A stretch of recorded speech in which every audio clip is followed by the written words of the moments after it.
My wife created 20 new marriage rules, so I added just one rule that ended her control system collapsed instantly. Update 1. The list was waiting for me on the kitchen counter when I got home from work, typed up, laminated, and placed next to my dinner plate. 20 new marriage rules were written across the top in bold letters. At first I thought it was some kind of joke, but the serious look on her face as she stood, arms crossed by the refrigerator, told me everything I needed to know. "What's this?" I asked, picking up the laminated sheet.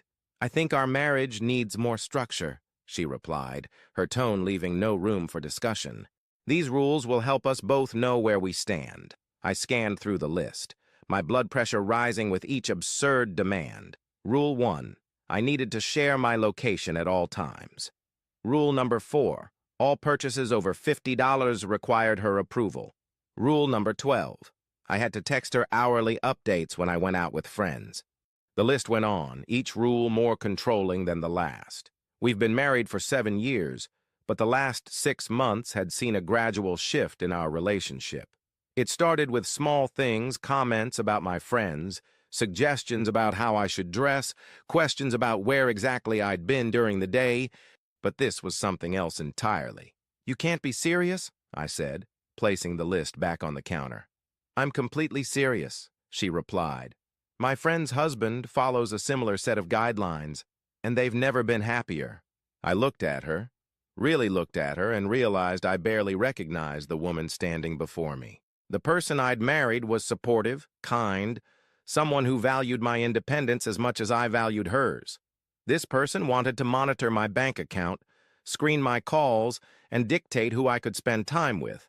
"I need time to think about this," I said, keeping my voice steady despite the anger building inside me. "There's nothing to think about," she countered. "These rules go into effect immediately." I noticed her phone light up with a message. She quickly turned it over, but not before I caught a glimpse of the group chat she had with her friends. I'd seen enough to know she was updating them on her progress with me. That's when it clicked. This wasn't about our marriage at all. This was about control over about showing off to her friends, how she had her husband wrapped around her finger, all those lunch dates with her new friends from the country club, all those women with their perfect Instagram marriages. It was changing her, or perhaps revealing who she truly was. I didn't argue further. Instead, I calmly ate dinner while she watched me, expectantly waiting for me to break, to plead, to negotiate, but I wouldn't give her the satisfaction. My mind was already working on something else entirely. Not how to follow her rules, but how to end this game, once and for all. As I finished my meal, I smiled at her. A smile that clearly confused her. She expected resistance, tears, anger, anything but calm confidence. She didn't know me as well as she thought. I wasn't going to fight her. 20 rules with 20 counter rules, I didn't need 20 rules. I only needed one. The next morning, I decided to study the list more carefully. Each rule was more absurd than the last. Rule 6 demanded I share all passwords to my accounts. Rule 9 required her approval before I made plans with anyone. Rule 15 stated I needed to check in with a photo if I was going to be late from work. Rule 17 limited my gym time to 1 hour 3 times a week, always when she could verify my whereabouts.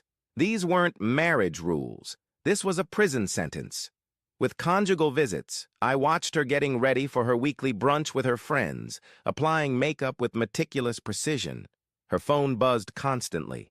I casually picked it up to hand it to her, making sure to glimpse the screen. The group chat was active. "Can't wait to hear how he took the rules. My husband would never stand for it." "You're so lucky," said another. So that was it. I was becoming a trophy in her social circle. The trained husband who jumped through hoops on command. The thought made me sick. "Your phone?" I said, handing it to her with a neutral expression. "Thanks," she replied, then paused, studying my face. "Have you thought more about our new arrangement?" "Still processing," I answered calmly. 20 rules is a lot to take in. She seemed pleased by my apparent submission. "You'll see. This will make our marriage stronger." After she left, I sat down and analyzed the situation. Strategically, this wasn't just about control. It was about public perception. She wanted to show her friends she could domesticate her husband completely. The question was, when had our equal partnership become this power struggle? I recalled how 6 months ago she'd started spending time with the wives of her boss and his business partners, women who boasted about controlling their husband's every move, women who measured their worth by how thoroughly they could dictate their marriages. My wife had always been independent and respectful of boundaries. Now she was becoming someone else entirely. I decided to play along temporarily. That evening, I acted contemplative but not confrontational. I let her believe I was considering her demands. Meanwhile, I observed her closely. She texted updates to her friends throughout dinner. "He's coming around." I caught her typing. No real resistance. Easier than I thought. The casual disrespect stung, but I maintained my composure. This wasn't about ego. It was about reclaiming our relationship from whatever toxic influence had poisoned it. Over the next 2 days, I watched as she started enforcing small rules. She reminded me to share my location. She questioned a $60 purchase I'd made. She called twice when I was having lunch with a colleague. Each time I responded with minimal resistance, enough to seem like myself, but not enough to trigger a confrontation. All the while, I was formulating my response. I knew that arguing against each individual rule would bog me down in endless negotiations where she held all the power. I needed something simpler, something elegant, something that would cut through the entire charade at once. On the third night, as we sat down for din, she placed a rule violation notepad beside my plate, another new addition to track my infractions. "Do you have something to say?"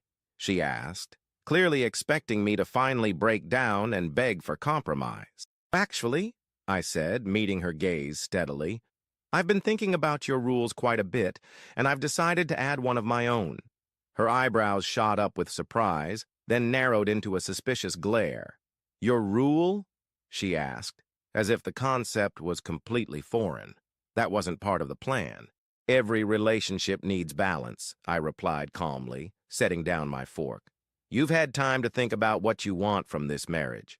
I've had time to consider what I want too." I could see the calculations happening behind her eyes, trying to determine if fighting this would cause a bigger scene than she wanted.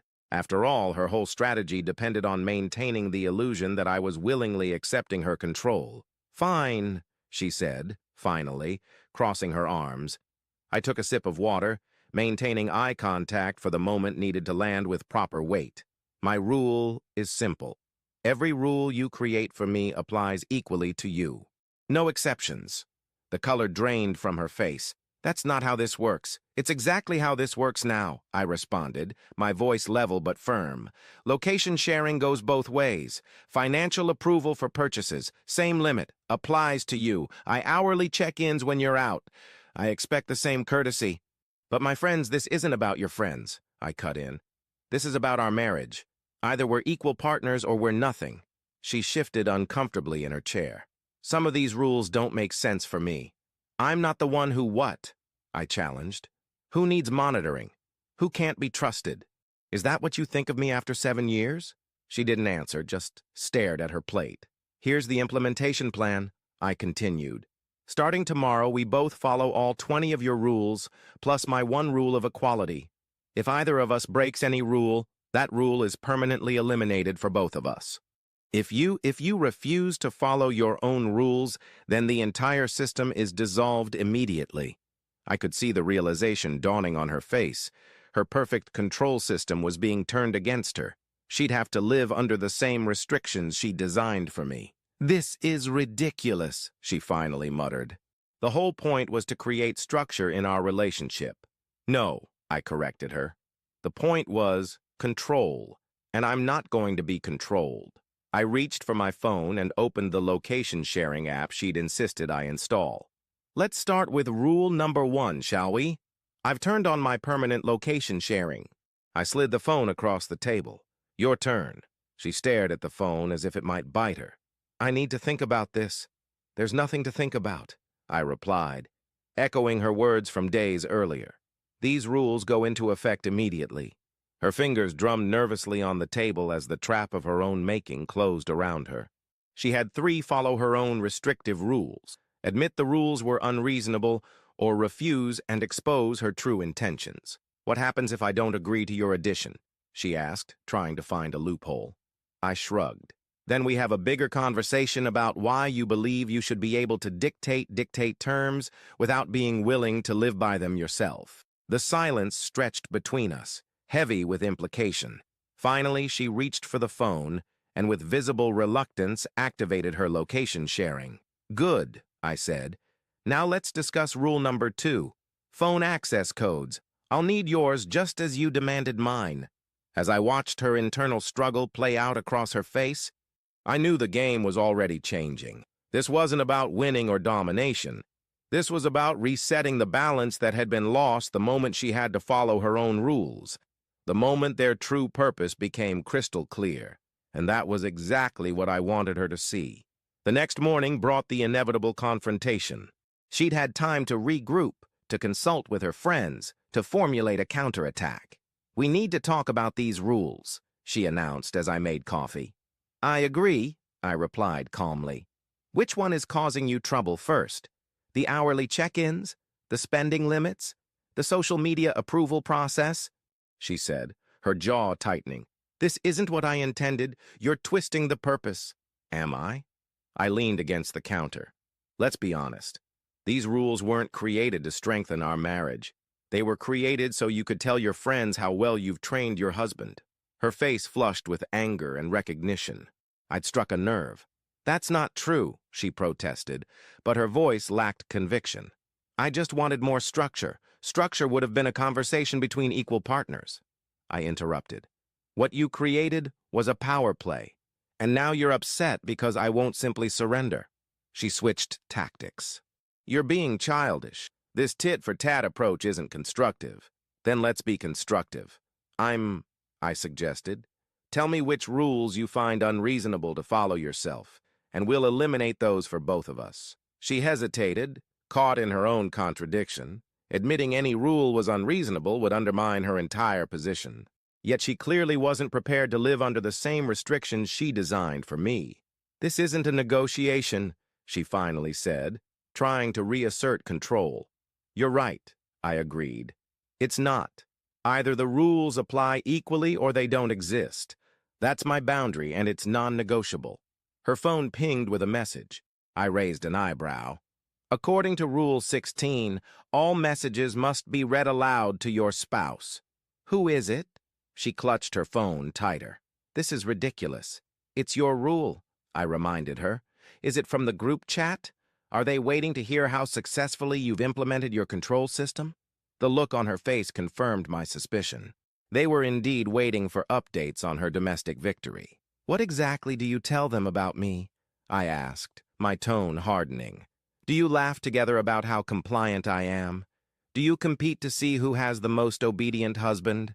"It's not like that," she protested, but weakly. "Show me the chat," I said.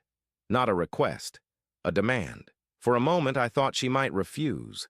Then, reluctantly, she handed over her phone.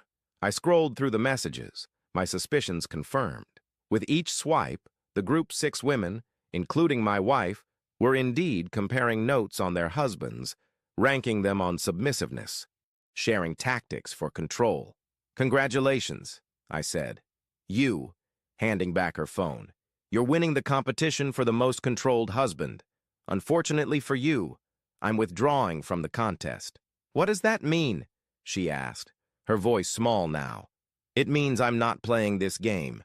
I'm not going to be the subject of your power experiment or the punchline in your group chat. I married a partner, not a warden. I reached for the laminated rule sheet still prominently displayed on the refrigerator and took it down. So here's what happens now. Either we follow each rule equally, or, starting with you sharing your group chat messages in real time, or we tear up this entire system and have a real conversation about our marriage." Her eyes flicked to the rule sheet in my hands, then back to my face, searching for weakness, for an opening to reassert control. She found none. "You wouldn't understand," she tried. "The other wives." "I don't care about the other wives," I cut in. "I care about us. And right now, there is no us.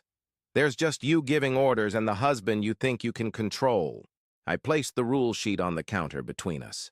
"Your move." Her strategy shifted over the next few days. cycling through every manipulation tactic in her arsenal. First came anger, accusations that I was being unreasonable, that I didn't trust her, that I was overreacting. When that failed to move me, she switched to tears, sobbing about how she just wanted to feel secure in our marriage.